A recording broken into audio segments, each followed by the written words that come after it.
Hey there, it's CJ Willie and I'm cracking a pack. Today is pack number 7 in my science project of cracking the packs from my Magic the Gathering Theros Beyond Death bundle. Check out my preview video for the explanation on how this science project will test the theory to see if I can open cards with value greater than the $30 I spent on the bundle. I have added the link to my Magic the Gathering Theros Beyond Death bundle preview video in the description below. My reminder is I'm a casual player. Let me stress the word casual player. As I open the pack, my commentary is going to be focused from a casual Magic player viewpoint. I think it's a cool way to look at the card, take a unique spin on what I think is a great card or is a bad card. After I open the pack, I'm going to choose what I think is the best card of the pack. Maybe you might agree or maybe you won't, but at least it will be fun. So here I've got pack 7 and I've still got 3 more to go. All right, let's see what pack 7 can yield for us.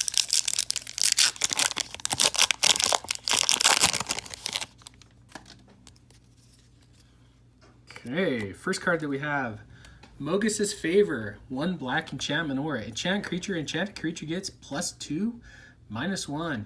Escape, 2 and a black. Exile 2 other cards from your graveyard. So I think this is an okay card. It's something that's going to give a power buff if you're running black. In a pinch, it can be an enchantment that gets rid of your opponent's creatures that's only got a toughness of 1. It's an okay card. Next card is Pieleus Wayfarer. For 1 white, you get a 1/2 human scout. It's got constellation. Whenever an enchantment enters the battlefield under your control, target creature gets +1/+1 until end of turn. I really like playing this card in a blue-white or a black-white deck. There are plenty of enchantments in draft. It was really cool. You get 2 or 3 of these, which is possible. And then as you'd play an enchantment, I was buffing in a blue-white deck my flyer. In a white-black deck, I was buffing creatures like Venomous Hierophant that has Death Touch. I even played in a white-green, and even though there wasn't a lot of trample running around, I was able to buff my creatures, give them an extra +1/+1. I like Pieleus Wayfarer. It's not Wayfarer. It's not that bad of a card. All right, next one, Unknown Shores. Garbage. I'm not even going to spend the time to go over it. Shouldn't be playing it. Final Death. 4 and a black. Instant exile target creature. It's a great card. Black is really strong in the Theros Beyond Death format.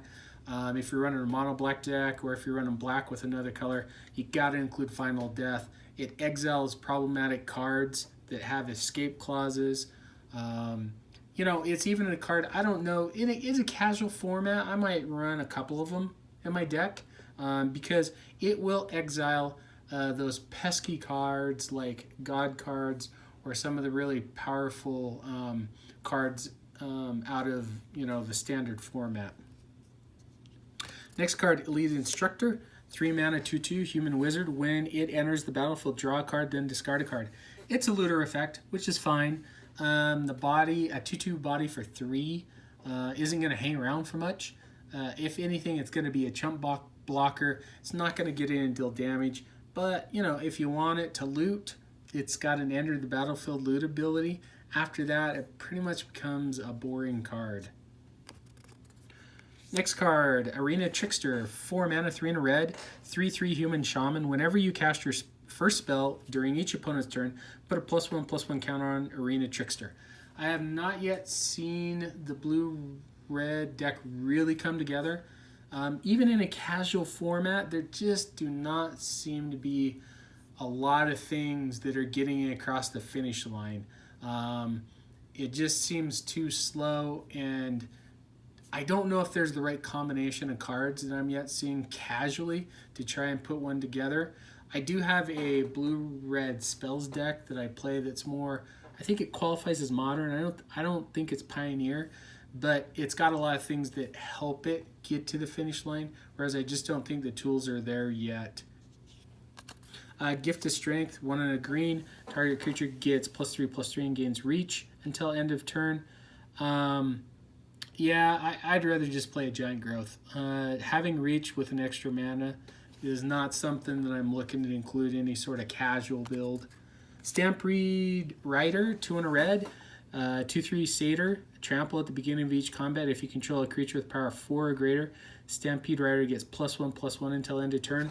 I think I'd like this card more if the power and toughness were flipped. If it was a 3/2, then you'd be talking. But even then, if I need to have a creature with power 4 or greater, I think that creature is going to be my more important creature than the Stampede Rider. Captivating Unicorn, 5 mana, 4 and a white. It's a 4/4. Constellation, whenever an enchantment enters the battlefield under your control, tap target creature an opponent controls. You know, I suppose in late game this would be nice because maybe it taps down their biggest blocker. It's not as good as the Dino that was in Ixalan. I think it was Ixalan, and I think that Dino, if I remember right, was a 2/3, and every time it attacked, it tapped down a creature. And I think there was an elk in core set 19 that was cheaper than this that did the same ability. I don't like the Captivating Unicorn. I'd rather have like the Dino from Ixalan or even the core set 19 elk, I think is what it was. Our first uncommon is Freak of Spawn, 3 and a black. It's a 3/4 Gorgon. You can escape it for 5 and a black. Exile 3 other cards from your graveyard. Freak of Spawn escapes with 2 +1/+1 counters on it. When it enters the battlefield this way, each opponent sacrifices a non-Gorgon creature. I really like Freak of Spawn.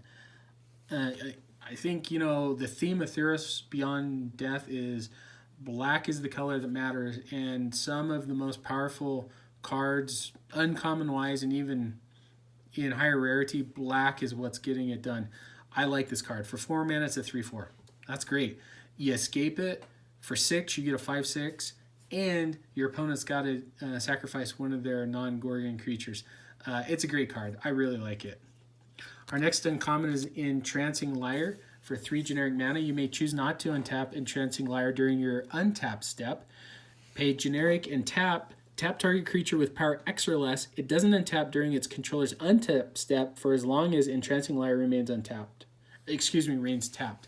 I like Enticing Liar. Not as much as I like Freak of Spawn, but I do like Enticing Liar. In a very controlled build, blue, white, blue, black, Enticing Liar was really hard to deal with. I could choose to tap something on my turn.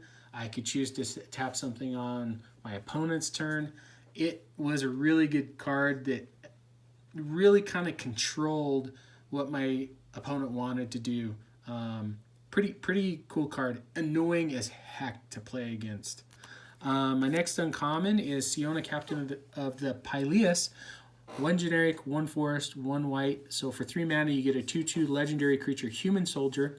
When Siona, Captain of the Pieleus, enters the battlefield, look at the top 7 cards of your library.